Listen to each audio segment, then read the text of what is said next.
শিক্ষার্থীরা সবাই কেমন আছো? আশা করি সবাই ভালো আছো। আমিও ভালো আছি। তো আজকে আমার নিয়মিত অনলাইন ক্লাসে সবাইকে স্বাগত জানিয়ে আমার অনলাইন ক্লাস শুরু করছি। আজকে আমাদের আলোচ্য বিষয় হচ্ছে সপ্তম শ্রেণীর গণিত বিষয়ে অনুসরণী 3-এর পরিমাপ। কেমন? এই পরিমাপ করতে গিয়ে আসলে যেহেতু আমি আগেও বলেছিলাম, যেহেতু আমাদের পরীক্ষা খুব সন্নিকটে, আমি কিন্তু সব প্রশ্ন সমাধান দিতে পারছি না। যেগুলো একই নিয়মের ওখান থেকে একটা একটা করে আমি সমাধান দিচ্ছি। কেমন? তো সেই হিসেবে আমি অনুসরণী 3-এর কয়েকটা প্রশ্ন আজকে এখানে রেখেছি। কেমন? কয়েকটা গাণিতিক সমস্যা দিয়েছি, এগুলো সমাধান দেবো পরবর্তী ক্লাসে। বাকি যে কয়টি বাকি আছে ওগুলো দিয়ে দেবো। কেমন? তাহলে শুরু করি। আজকে আমাদের প্রথম যে প্রশ্ন সেটি হচ্ছে আমাদের পাঠ্য বইয়ের 10 নম্বরের ক। একটি ত্রিভুজাকার ক্ষেত্রে ভূমি 10 মিটার ও উচ্চতা 6 মিটার। ত্রিভুজাকার ক্ষেত্রের ক্ষেত্রফল নির্ণয় করতে হবে। কেমন? তাহলে দেখো, প্রথমে আমাদেরকে কি করতে হবে, কি কি দেওয়া আছে সেগুলো আমরা লিখবো আগে। তাহলে দেখো, প্রথমে লিখবো যে দেওয়া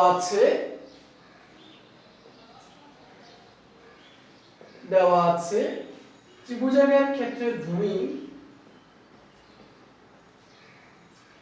ত্রিভুজাকার ক্ষেত্রে ভূমি কত দেওয়া আছে? 10 মিটার। ত্রিভুজাকার ক্ষেত্রে উচ্চতা দেওয়া আছে 6 মিটার। কেমন? তাহলে আমাদের কি করতে হবে? ত্রিভুজাকার ক্ষেত্রে ক্ষেত্রফল বের করতে হবে। তাহলে আমরা লিখব জানা আছে ত্রিভুজাকার ক্ষেত্রে ক্ষেত্রফল সমান হাফ গুণ ভূমি গুণ উচ্চতা। কেমন? এভাবে লিখতে হবে। লেখার পরে যেহেতু এখানে একক, তাহলে বর্গ একক লিখতে হবে, যেহেতু ক্ষেত্রফল। তাহলে এবার লিখবে হাফ, ভূমি হচ্ছে কত? 10, উচ্চতা হচ্ছে কত? 6। কেমন? তারপর লিখবে এখানে বর্গ মিটার। তাহলে দেখো তো এখানে কাটাকাটি দিয়ে কি হয়। আমি যদি পুরোটাকে যদি এভাবে ব্র্যাকেটে রাখি তাহলে কি হয় দেখো তো, হাফ 6 10 60 বর্গ মিটার। তাহলে এটাকে যদি কাটি তাহলে 30 হবে না? 30 বর্গ মিটার হবে। কেমন? 30 বর্গ মিটার। তাহলে আমরা কি লিখতে পারবো? সুতরাং ত্রিভুজাকার ক্ষেত্রের ক্ষেত্রফল নির্ণয় ত্রিভুজাকার ক্ষেত্রে ক্ষেত্রফল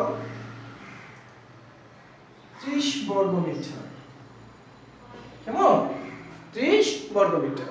এভাবে আমরা ক্ষেত্রফল বের করতে পারবো, অর্থাৎ ত্রিভুজের ক্ষেত্রফল নিয়ে সূত্র দিয়ে আমরা এভাবে আমাদের আনসারগুলো নিয়ে আসতে পারবো। কেমন? তাহলে এই গেল আমাদের 10-এর ক নাম্বার। এবার আমরা চলে যাব আমাদের পাঠ্য বইয়ে।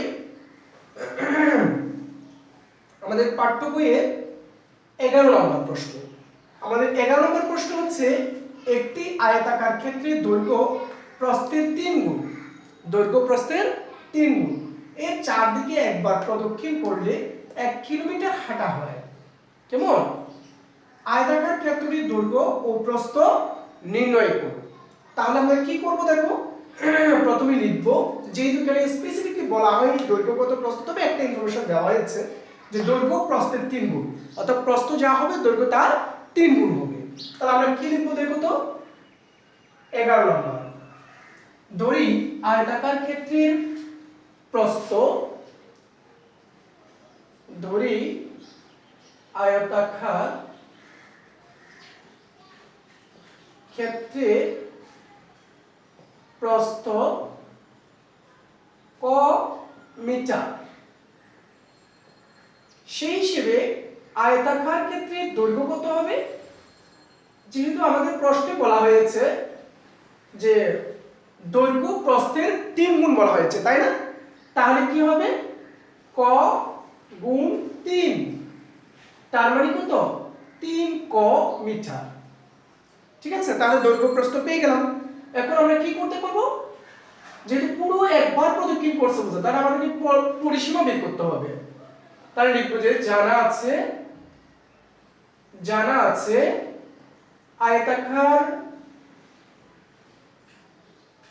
আয়তাকার ক্ষেত্রে পরিসীমা সমান 2 ইনটু দৈর্ঘ্য প্লাস প্রস্থ, দৈর্ঘ্য যোগ প্রস্থ একক। তাহলে আমি যদি মান বসাই তাহলে কত হবে, 2 ইনটু দৈর্ঘ্য হচ্ছে কত 3 ক আর প্রস্থ হচ্ছে ক, তাহলে হবে এখানে মিটার। তাহলে সব মিলিয়ে কত হবে, এই এখানে কত দাঁড়ালো 4 ক, 4 দুগুণে 8, 8 ক মিটার। তাহলে কি পেলাম, পরিসীমা 8 ক মিটার। কিন্তু এখানে দেখো একবার প্রদক্ষিণ করলে 1 কিলোমিটার হাঁটা হয়ে পড়ছে, তাই না? তাহলে পরিসীমাটা অলরেডি দেওয়া আছে এখানে, তাহলে সেটা আমরা লিখব। দেওয়া আছে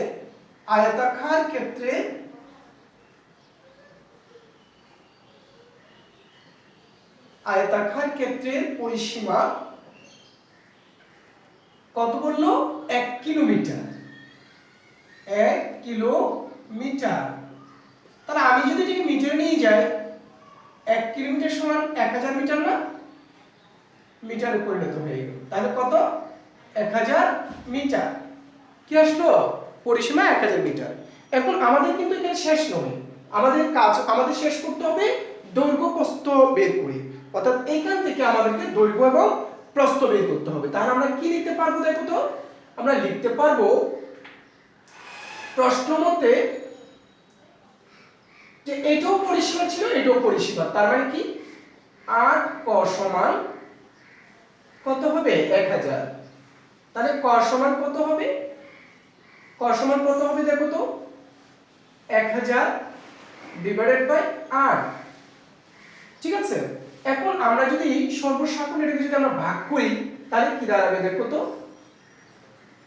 8 একে 8 একবার, 2, তাহলে এখানে কত 0, 8 দুগুণে 16 দুইবার, এখানে আছে কত 4, 0, 5 8 40, তার মানে কত দাঁড়ালো 125। কত দাঁড়ালো 125। আমি এখানে লিখছি, বা ক সমান 125 মিটার, 125। সুতরাং ক সমান 125।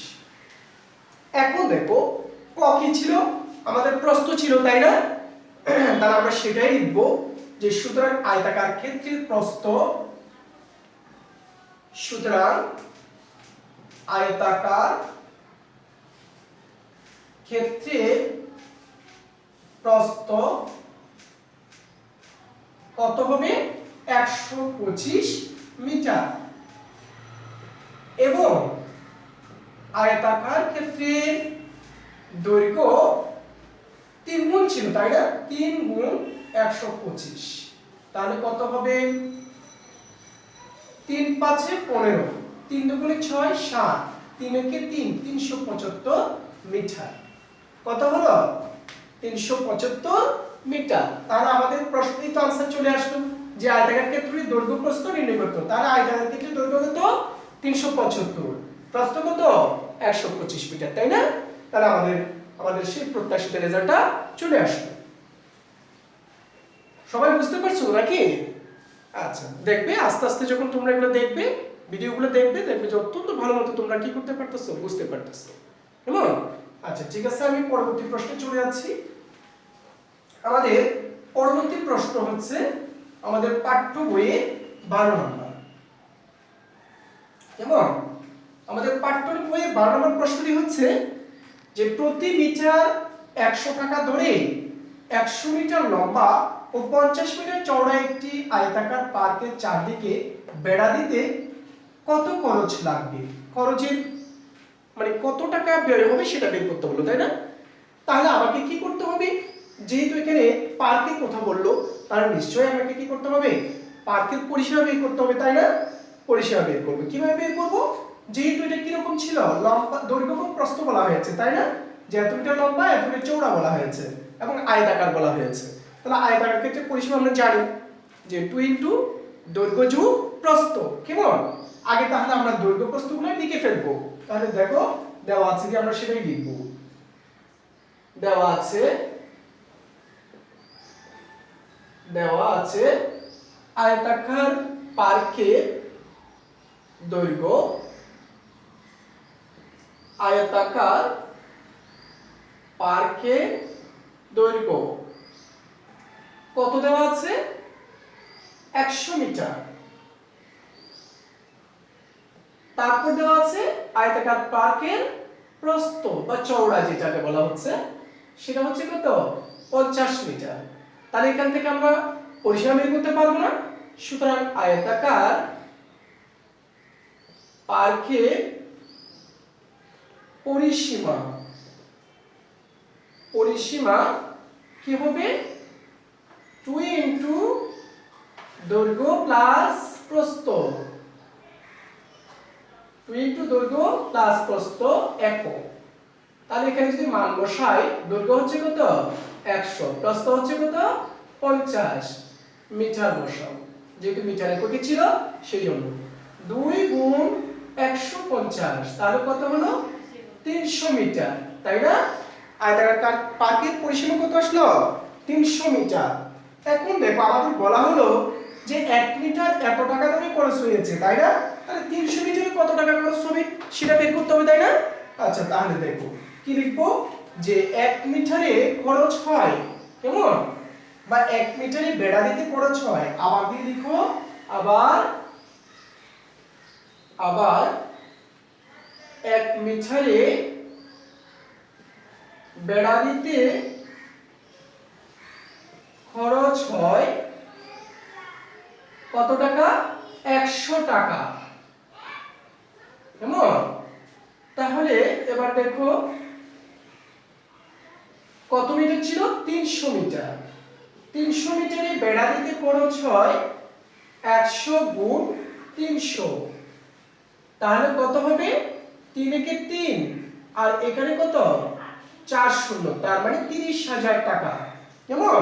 তাহলে আমরা কি বলবো, যে পার্কের চারদিকে, আয়তাকার পার্কের চারদিকে বেড়া দিতে কত লাগবে? 30,000 টাকা লাগবে। সুতরাং আয়তাকার পার্কের চারদিকে বেড়া দিতে খরচ হবে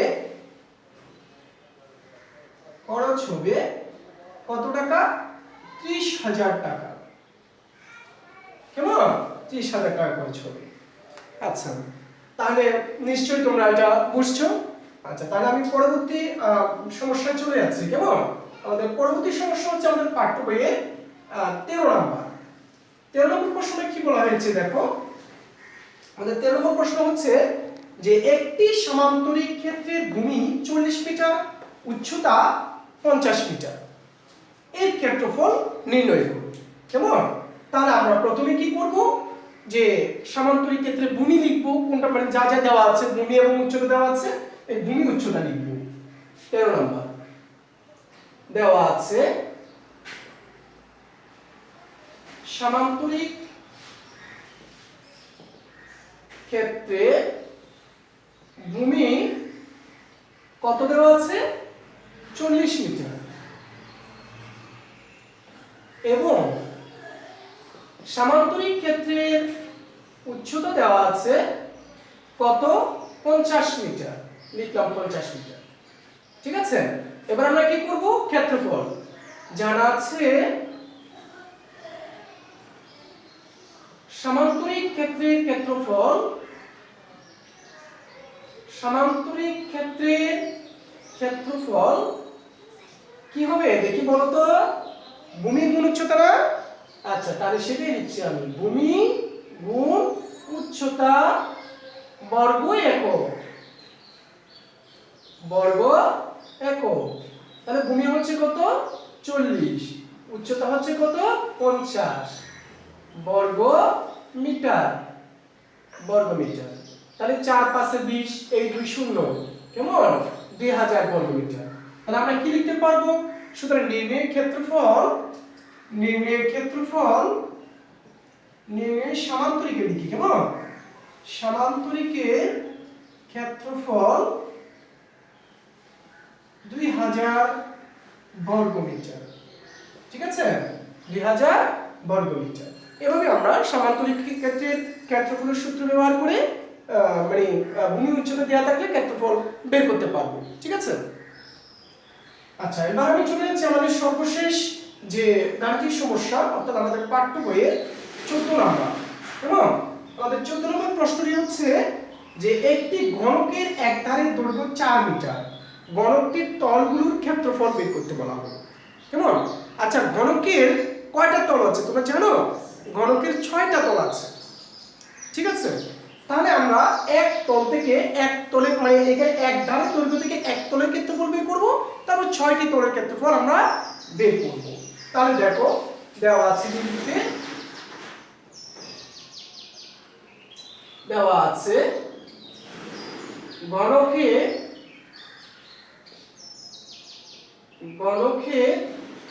এক ধারের দৈর্ঘ্য 4 মিটার। কেমন? তাহলে এবার কি লিখবো? সুতরাং ঘনকের একটি তলের ক্ষেত্রফল, ঘনকের একটি তলের ক্ষেত্রফল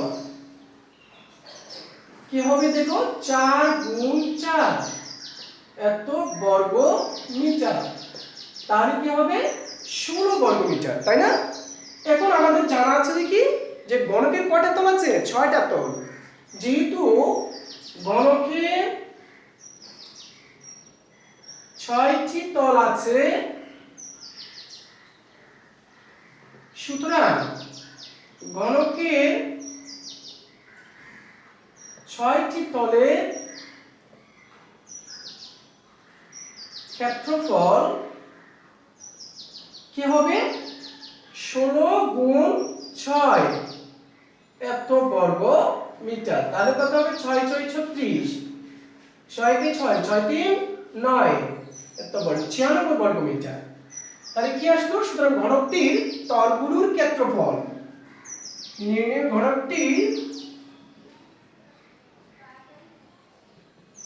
ঘনকটির তলগুলোর ক্ষেত্রফল 96 বর্গ মিটার। ঠিক আছে, এইভাবে আমরা তাহলে দেখো তো আমরা আজকে কি কি শিখতে পেলাম। যে আমরা শিখতে পারলাম এখানে যে ত্রিভুজ ক্ষেত্রের ক্ষেত্রফল শিখতে পারলাম, অর্থাৎ ত্রিভুজ ক্ষেত্রের ক্ষেত্রফল সূত্র প্রয়োগ করে অঙ্ক করতে পারলাম, তাই না? এরপর আমরা আয়তাকার ক্ষেত্রের দৈর্ঘ্য প্রস্থ ব্যবহার করে পরিসীমা বের করতে পারলাম। কেমন? তারপর আমরা পরিসীমা থেকে কিভাবে মানে ধরো 1 মিটারের দৈর্ঘ্য, 1 মিটারের দেওয়া আছে, খরচ দেওয়া আছে, সেখান থেকে পুরো পরিসীমার খরচ কত সেটা বের করতে শিখতে পারলাম আমরা। এরপরে আবার সামান্তরিক ক্ষেত্রের ভূমি উচ্চতা থেকে আমরা ক্ষেত্রফল বের করা শিখলাম। এরপরে আবার ঘনকের এক ধারের দৈর্ঘ্য থেকে টোটাল ঘনকের ক্ষেত্রফল আমরা বের করতে শিখতে পারলাম, তাই না? আমরা আজকে অনেকগুলো সূত্রের প্রয়োগ এখানে শিখতে পারলাম। এভাবে আমরা পরবর্তী ক্লাসে আমরা কি করব? আরো অনেক সূত্রের সমাধান পাবো। ঠিক আছে, তাহলে আজকের মতো আমি এখানে শেষ করছি। ধন্যবাদ সবাইকে।